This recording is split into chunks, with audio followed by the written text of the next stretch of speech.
So this webinar is on NRW's Nature and Us project. So we're joined by Russell Dayath, who's the Senior Specialist Advisor at Natural Resources Wales. And Russell is going to tell us a little bit more about the Nature and Us project, which is being launched next week. The aim of the project is to involve the people of Wales in a national conversation about the future of our natural environment. So I'll hand over to Russell in just a moment, but I just want to cover just a few housekeeping items first. I know you'll all be used to this by now. Please keep your mic off. I'm not actually sure if you can turn your mics on this webinar, but if you can, please keep them off while NRW are presenting. Please feel free to pose your questions throughout the session in the Q&A box, which you should see at the bottom is different to the chat box. If you can try and keep them to Q&A box, that will be really, really helpful. I will then field these questions at the end of the session to Russell. This session is being recorded, and with Russell's permission, I can also circulate the presentation as well. Okay, so over to Russell. Thank you. Hello, and thanks for inviting me along today. So yeah, as Betham said, I'm going to talk about the Nature and Us project. I just thought I'd say a little bit more about Natural Resources Wales in case anyone doesn't know who we are. So we are the statutory environmental body for Wales. We advise the government on all matters in relation to the natural environment in Wales.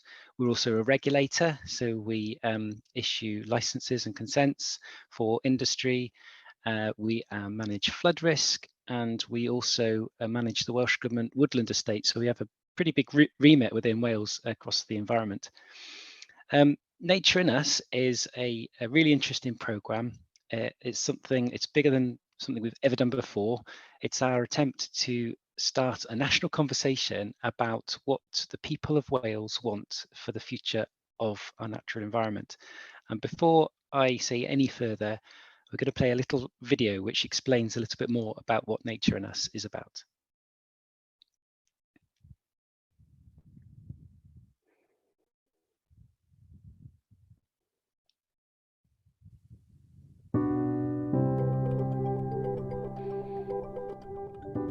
Our natural environment is in trouble, and it needs your help. We want to hear your thoughts on how we can all create a more positive future for nature and for us. We are all part of nature, not separate from it, and it's critical to all our lives. We rely on nature, from the air we breathe, the water we drink, to the food we eat. We also know that connecting with nature is great for our physical and mental health. But our everyday actions are having more of an impact than we might think, and we need to change now before it's too late. Concern about action for our natural environment has been building over a number of years. But now it's time to start a national conversation about how our lifestyles and choices impact on nature, both in Wales and at a global level, and what we can do to reduce that impact. To begin with, we want to explore the consequences of our actions. What future do we want for the Welsh environment? And what does that mean for the way we live now? Nature and Us wants to find out. How can we change the way we travel and use energy? Or the food we grow, buy and eat? How can we do more to protect nature and reduce the effects of climate change? What information will help us to make better decisions to protect our natural environment? There are lots of ways you can get involved. Complete a Nature and Us survey, take part in one of our online events, or volunteer for a focus group. You can help to shape the future of our natural environment and help create a better Wales for the next and future generations. The future starts today. Visit natureandus.wales to take part in the national conversation. Let's act now, together, and have a positive impact on our future, for nature and for us.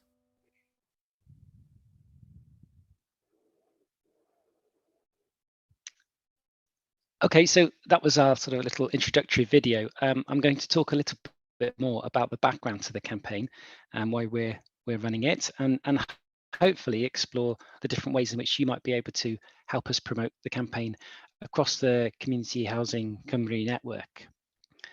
So I'm going to share some slides with you. So if you just bear with me, I have a presentation.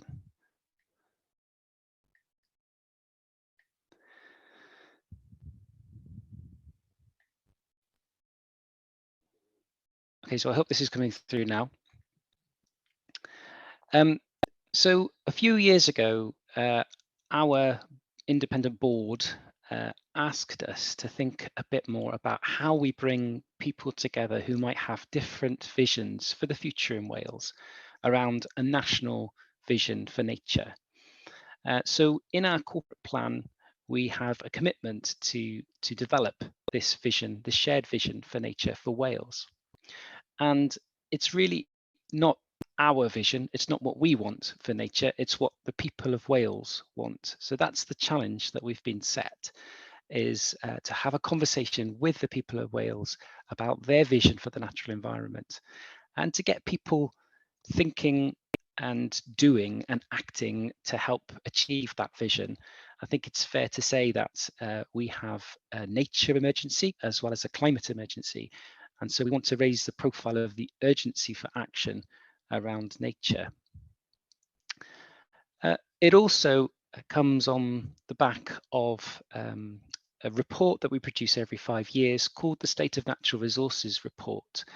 And that really concluded that we need transformative change across society, particularly around food, travel, and energy.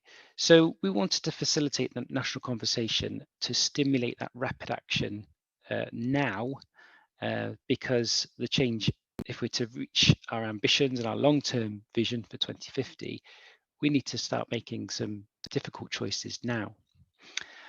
We also, as the national advisor to government on all things to do with the environment, we don't really know what the public of Wales want for the future of the natural environment. So this is really to build our collective understanding as well of what people want for nature, but also the dependency that we have in Wales on nature, both here and across the planet. And it's not just about a conversation, it's not just about talking. As I said before, we want to reach out and include and involve stakeholders that and communities that perhaps we have failed to reach in the past. So it's a really good opportunity to think differently about communication and about involvement in the way that we do that. So what is Nature and Us? So we're going to start with this national conversation, which will launch on the 17th of February. So that's a week on Thursday. It will include a lot of different ways to get involved online. We've had to design the campaign as a predominantly online campaign. We would love to have gone out to every community hall across Wales and had the conversation in place, but we couldn't prepare for that because of the pandemic. So we've had to design something that's online. But we've also thought carefully about the people who perhaps don't access or can't access online kind of forms of communication as well. So we've tried to make it as inclusive as possible. We will have a dedicated portal which will go live within the next week called Nature and Us. And there people can choose how they want to get involved. And I'll talk about the lots of the different ways in which people can participate later on in this presentation. And to get people there, to try and encourage people to visit our website, we will have a social media campaign. So there'll be lots of adverts through Twitter, through Facebook, through Google Ads, and on YouTube as well.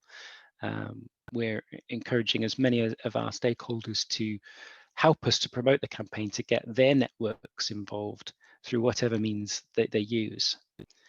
And this is what they'll see. This is the website that they'll come to. They'll have an opportunity, as I say, to register for different events and to undertake a survey. I'll come on to that a bit more. So there's 4 key online methods of involvement, but that's only part of what we want to do. We have a survey which is in 2 parts. We're trying to think about the attention span that people have when they undertake surveys. So we've got a shorter part 1 survey where we can just capture some very quick views from people about what it is that concerns them about the future and what actions they think that Wales needs to take and what that future might look like. The second part of the survey is much more about personal actions in terms of how we can adapt and change our lifestyles to minimize our impact on the environment.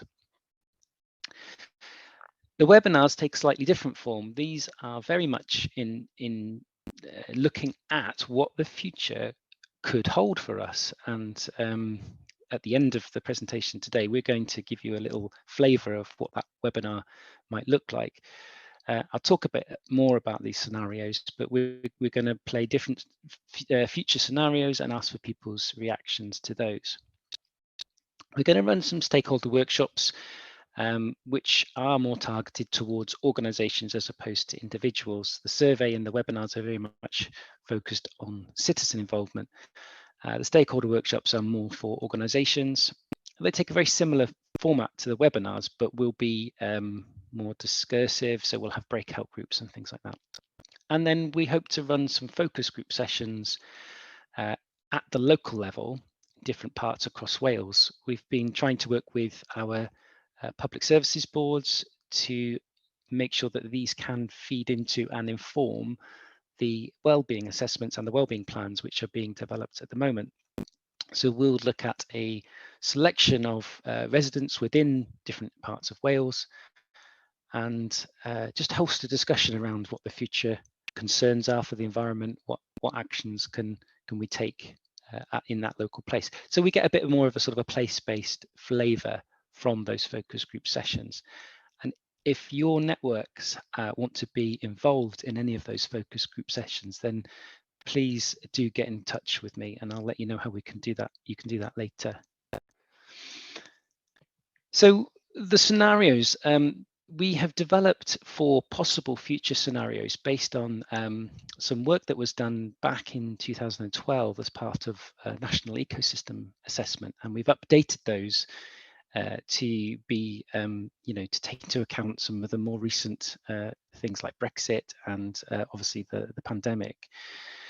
They're really quite interesting because they paint different possible futures when we're not asking for people to say which one they prefer, but they're just things that could happen if we follow different paths. And it's a really good way of getting people thinking about the future and what it might look like. And the first one is very much around economic growth being the fundamental trait in terms of decision making. So it's roughly based on current attitudes and trends in terms of putting the economy first before everything else. The second scenario really kind of builds on the Wellbeing of Future Generations Act, and it looks at decision making through an equitable lens in relation to social, cultural, economic and environmental well-being.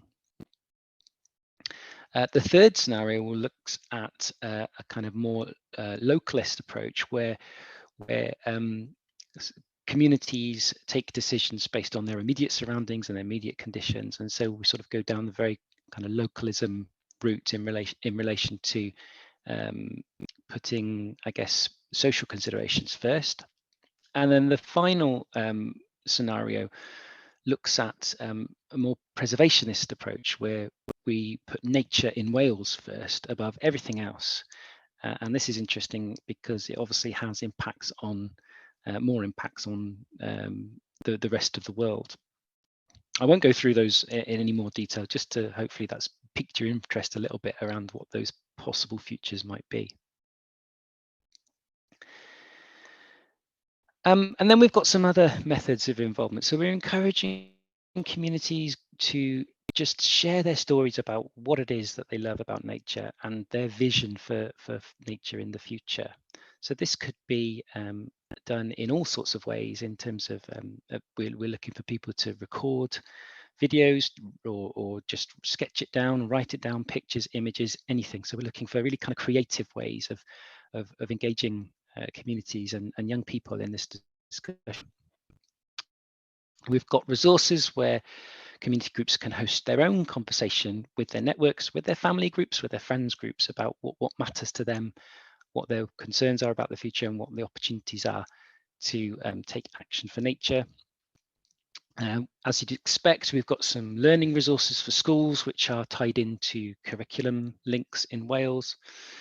And we've also been working with both the Arts Council and Literature Wales, and we've got some artists in residence and some writers in residence.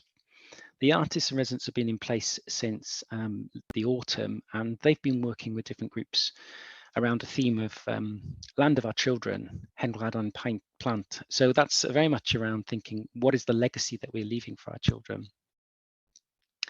We've got two poets, writers in residence, who will be working alongside us. They'll be sitting in on some of the workshops and the webinar sessions, listening to what people are saying and writing and generating creative output from that. So we're really excited to be working in these different ways as part of this approach. And then finally, we've got very simple postcards that people can pick up from any of our visitor centres across Wales and just fill in these two questions. What future do you want for our natural environment? And what can you do to help create a better future? They can send them back to us, or they can just pop them back into the visitor centre. And those, those postcards have been printed and they're available. If anybody wants to help distribute them, again, please get in touch. So what are we going to do with all of this information? Well, it's a 10-week initial involvement phase. And beyond that, we've based all of the different forms of involvement around some core questions. What is it that people identify as a critical issue for the future? What would be a desirable outcome? If things went wrong, what are the factors that people really worry about? What do people think about those different scenarios of the future? And again, this isn't about which one they prefer, it's about what would they gain from those scenarios, or what would they lose in the future? So really thinking about the inequalities that might arise as a result of those different scenarios. And finally, what is it that people are willing to change? So we need to all change as a society. That's what the evidence says. So how far are people willing to adapt their behaviour? So we'll get a key issues paper. We're working with some researchers who will analyse all of the information that we get back and draw out the themes that emerge from this. And this little diagram at the bottom of the screen is just to show that we're looking at what are the most common aspects? So what do people generally agree on around the future and the things that they want to see in the future?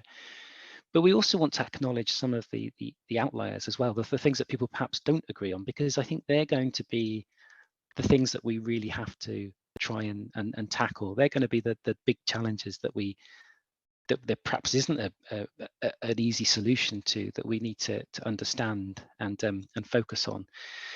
So when we use this to develop the vision for the future of Wales, we're not just sort of saying, oh yes, it's going to be all rosy and everyone agrees that we need to do this. We're actually going to acknowledge the challenging aspects of that too. So as well as the more quantitative information that we'll get through the survey results, etc., we also will have a lot of qualitative data too. And these are just some examples of the sorts of things that might look like. So already in the piece of work that we commissioned with Arts Wales, we've had some very powerful pieces of art and poetry coming out of that. Somebody looked at Tywyn and the future for Tywyn, given the sea level rises that are likely there, and kind of wrote some responses to that as part of a short film. This is where someone stood scared of the weather in her town and in her head. So that's someone that's really worried about sea level rise in their community. We might have some sort of infographics which explain the different visions that people have described. We'll have some really interesting prose. It'd be great to have some work through from young people, from school children, and it'd be good to be able to showcase that back. And the vision itself, we're looking at, well, we could do a written vision, or we could do something that's a bit more visual, so people can actually express what the future could look like through images. So once we get all this back, we want to play it back to lots of different audiences. I think the real critical thing for us is that we don't want to be the ones that suck in all the information and the data from people, go away in a dark room somewhere, and produce a result saying, well, this is what the people have said, because we know if we do that, we already have a deep passion for nature and for the environment, and we might miss some very specific things that people have been saying. So we want to involve people in that process. So we're going to be playing back the voices and the views that we've collated and the different stories we've heard in a number of events. One of the events we've got lined up is in the Senedd in the Welsh Parliament on the 18th of May. So we'll be sharing some of these stories, some of these views with Assembly members, just to sort of, it's because a conversation is two-way, and so we want to be able to play back what we've heard and just explore that with people. And then, as I said, we want to ask different groups to help us to analyze the results.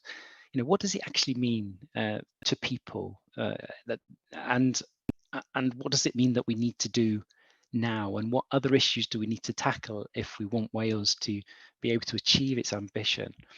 And that's again where I openly invite people to come and help us to do this, because we really want groups, organizations and individuals to help us to analyze those results so that it's truly done in a co-productive way. So we'll be looking to do more involvement sessions over the summer months with a view to creating or co-creating vision or visions for Wales for 2030 and 2050. Alongside whatever comes out of it, whether it's a document or a visualization, we'll also have a report which kind of shows our workings. So we'll be summarizing what we did, how we did it, who we worked with, a summary of the conversations that arose from this process. And like I said, some of the key or wicked issues that we feel, or that others feel, we really need to address if we're to get buy-in from different parts of society to help us tackle the climate and nature emergencies. And then in terms of taking this forward as actions, we will be hoping and working with other organisations to sort of respond to that vision, to write commitments or pledges to action, or even to shape their corporate plans and corporate strategies around the vision for nature, so that becomes embedded in, it will become embedded in our corporate plan, for example, but other organisations as well, so we can all play our part and we can see what other people are doing. So I hope that's given you a really good flavour of what we hope to do with this national conversation. As I said before, we would love you to be involved. We really need your help.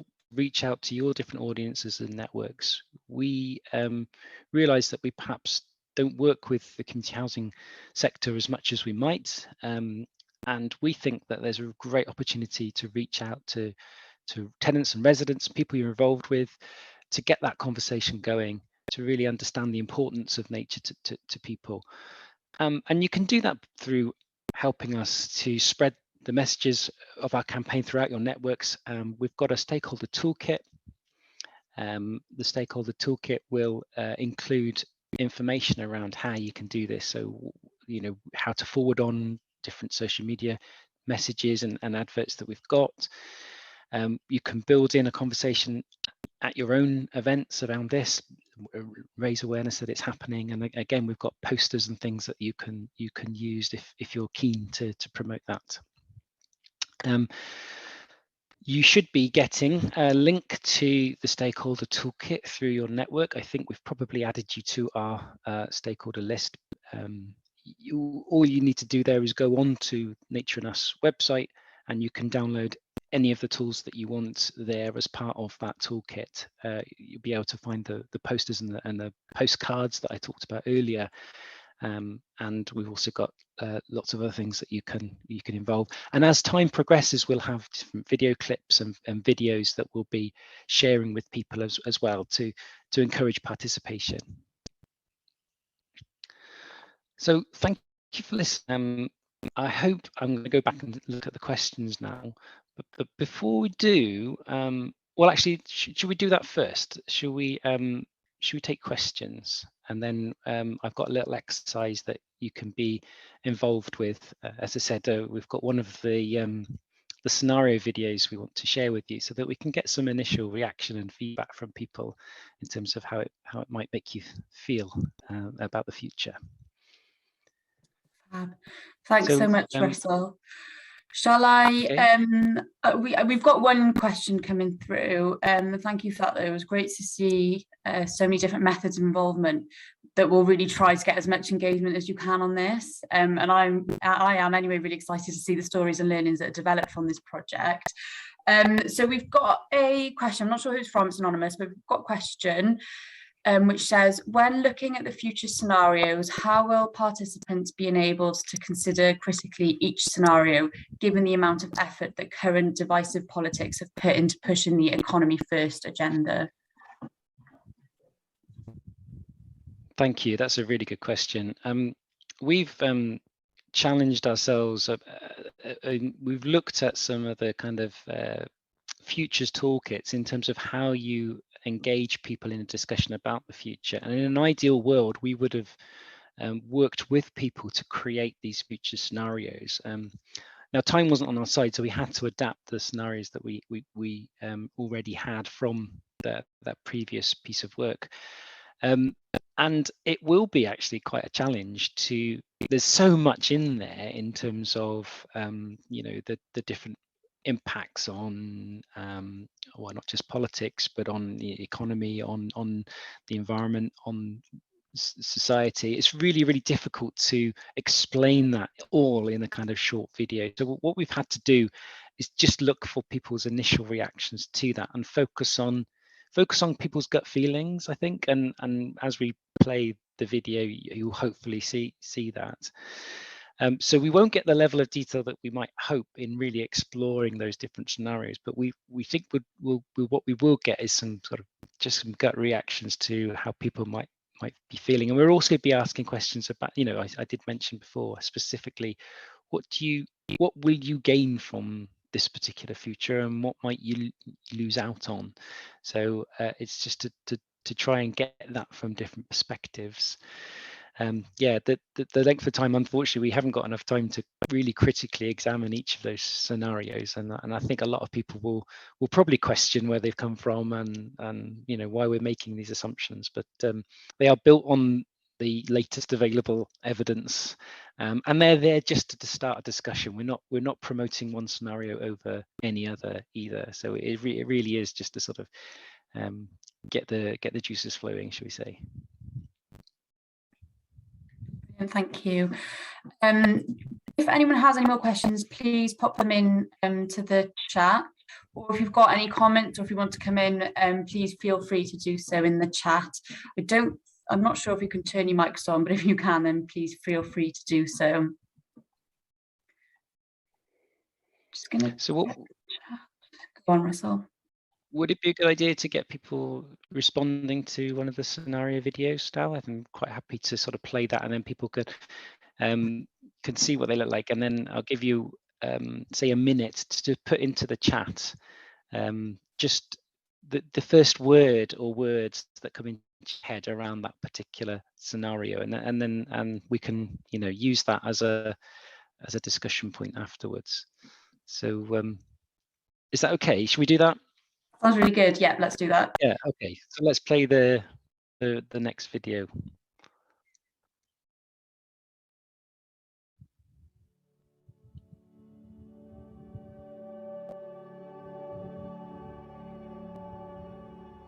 Sustainability principles guide our decisions. We are consuming less, more consciously, and are closer to living within the limits of the planet. We value nature for its own sake and for what it provides for us. We are more adapted to climate change. We have shifted to renewable energy, and it is placed properly. We exceed our net zero target. Wales absorbs more carbon dioxide than we produce. And we begin to make amends for environmental damage made at home and abroad. We develop a circular economy, which reduces production and consumption by sharing, reusing, repairing, and recycling existing materials and products for as long as possible, which helps us to meet our zero waste target. Biodiversity decline is reduced, and the loss of some species has been avoided. New species may live in Wales due to a changing climate, but some species may no longer be able to live here. We manage land carefully, balancing the management of habitats and species with growing food and renewable energy. Resources are focused on maximising the benefits we get from the environment. For example, trees are planted in upland areas and river corridors to lock up carbon, help manage nutrients and reduce flooding downstream. The seas are healthy, with systems in place to enable sustainable fishing to supply the UK market. Increased renewable marine energy is developed with positive effects on biodiversity in mind, in turn improving our fisheries and coastal tourism. Technology plays an important role in helping us adapt to climate change and live more sustainably, creating new jobs. Diets change and we eat less meat. Biotechnology is used to produce food and deal with pests and diseases. Housing is retrofitted so that heating is sustainable, and we plan healthy cities. Urban areas are green. Urban food production becomes common, which supplements demand for local food. Walking and cycling are more common ways of getting about. Although environmental threats have risen, nature-based solutions help us adapt, and they begin to reduce as a result. For example, better water management upstream reduces the frequency and severity of flooding. Communities become more resilient and can adapt to threats of their own.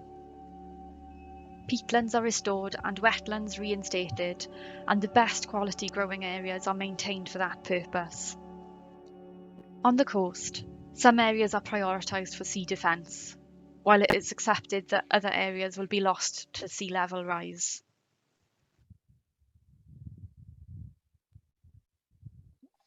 Okay, so we're just looking for your initial reactions to that particular scenario.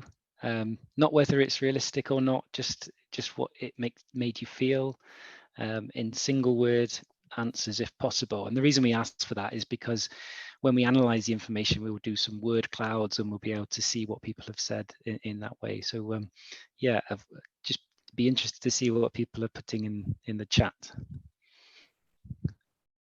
It's a good test as well to see who's listening still. So. Okay, this is good. We're getting some comments through. So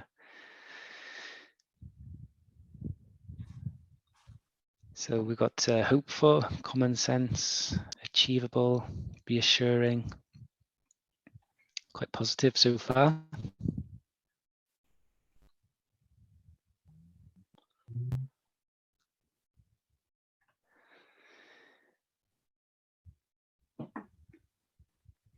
A couple of people have said optimistic, or same person, and needs collaboration and commitment.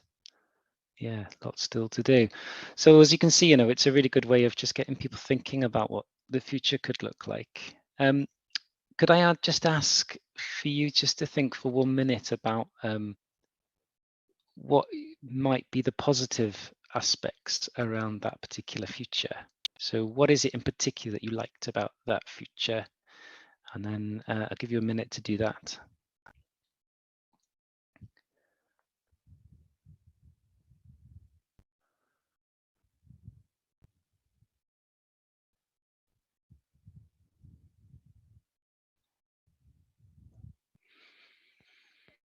So a couple of people have pinpointed the homeworking is a part of that future, perhaps.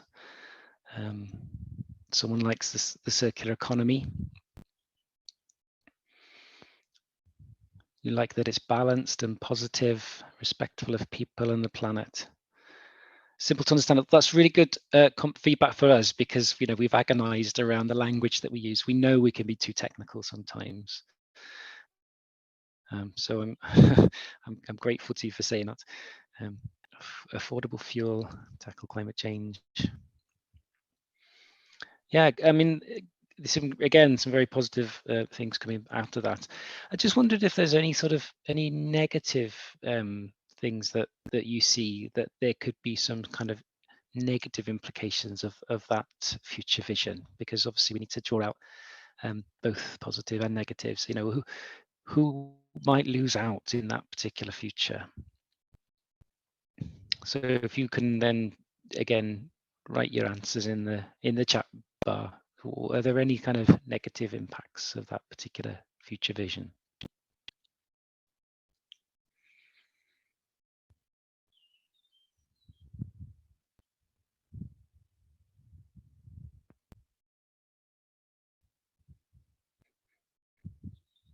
Oh, we must have picked a good one, because there we are. It's not focused enough on stopping climate change. Potentially there's a possible NIMBYism, not engaged from the beginning. So yeah, there's a massive challenge, isn't there, in terms of inclusiveness. I forgot to say earlier, in fact, one of the lessons that we learned from the discussions that they had earlier last year in Glasgow around COP26 is that we quite often we're quite often negative about people who perhaps don't show pro-environmental behaviours, but they're the ones that we need to bring within the tent, if you like, in terms of we need to work with them if we're to collectively solve up this problem. So I think that's part of the ethos that sits behind the national conversation, really, is trying to include and involve everybody and really understand where they're starting from. Okay, well, thanks for everyone's comments. It's really good to see them coming through. And I was just trying to give you a sort of a flavour of what participation might be like for a member of the public joining in with the campaign, with the webinars. We have, as I said before, we have 4 different scenarios. Some of them perhaps not quite so positive as that one, although, as I said before, it's not about what's they're all about what's plausible, rather than preferring one over the other. So thank you everybody for your comments. Yeah, we've got some more there. We need a balance between nature and technology. The cost of retrofitting homes is a key issue there. Yeah, so this is great. I mean, even in this small but perfectly formed group, we've got some really good discussion going around different future scenarios. So as I said before, we'll gather those up across all of the webinars, and we'll look at some of the themes that are emerging, the common themes, both in terms of the positives, the negatives, and the gut reactions that people have to those scenarios, and it will help us inform the development of a future vision. So that's me done for today, Beth. And I don't know if anybody else has got any sort of burning questions about what we're going to do as part of the campaign, or how you can help, or whether you'd like to be involved. I mean, it would be really good to hear whether people feel that they can, engage with their networks and their stakeholders in this national conversation. Definitely. Thanks so much, Russell. We have got another question that's come through. How are you planning on reaching out to those who might not have online access? So, as I said earlier, we have within our stakeholder toolkit, we have a little discussion guide, a self-held discussion guide that anybody can use, and we're really encouraging people that work with groups that perhaps don't access the internet to host those conversations, and we're willing to put on some training for people if they don't feel confident enough to host those conversations, so that we can distribute that guide across different networks. We had a meeting with a group of people from Seldom Heard Voices a couple of weeks ago, and they were really supportive of that way of engaging. It enables people to tailor the conversation to where those groups are starting off with. We had people there who represent children in care, who represent refugee groups. So it was really good to get their input into that discussion guide. So that's the kind of the main way in which we're promoting this, as well as the postcards, of course, that people can just fill in those postcards if if they manage to pick those up from different places that, you know, libraries and things like that, that we'll distribute them. Brilliant. That sounds really good. It's really reassuring to see that you're kind of getting so many different groups involved. And I really hope that we can get more of our members involved and include tenants in that as well. I don't think we have any more questions. I'm just going to double check.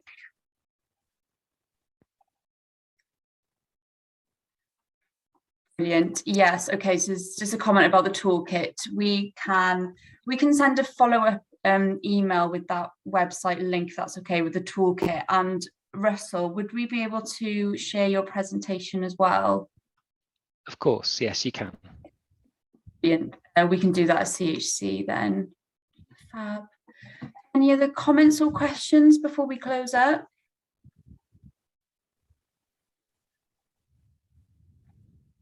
No, brilliant. I can't see any. Well, brilliant. Thank you so much, Russell. That was really interesting. And it's really great to see that you're trying so hard to get so much engagement on this. And it's 10 weeks, isn't it, that we've got now to have this conversation? Yeah, so it will run from the 17th of February until the end of April. Yeah, we are trying to kind of learn as an organization about how we engage and participate, you know, encourage people to participate with different sectors of community, because I think it is a big challenge for us, particularly as a lot of our consultations that we do are very technical. They might be around, you know, particular issues. So we'll be learning as an organization from this approach as well, to see how well we did manage to reach out to different communities and sectors. So yeah, it'll be good to see the results of that later down the line. Brilliant. Fab. That sounds really good. Okay, great. I will as well, if it's okay, Russell, share your email address just in case anyone wants to get in contact directly with you to ask any questions. Okay, brilliant. And I think that's it then. Thanks so much everyone for coming. Hopefully you'll have a good rest of the day and a good rest of the week as well. Thank you.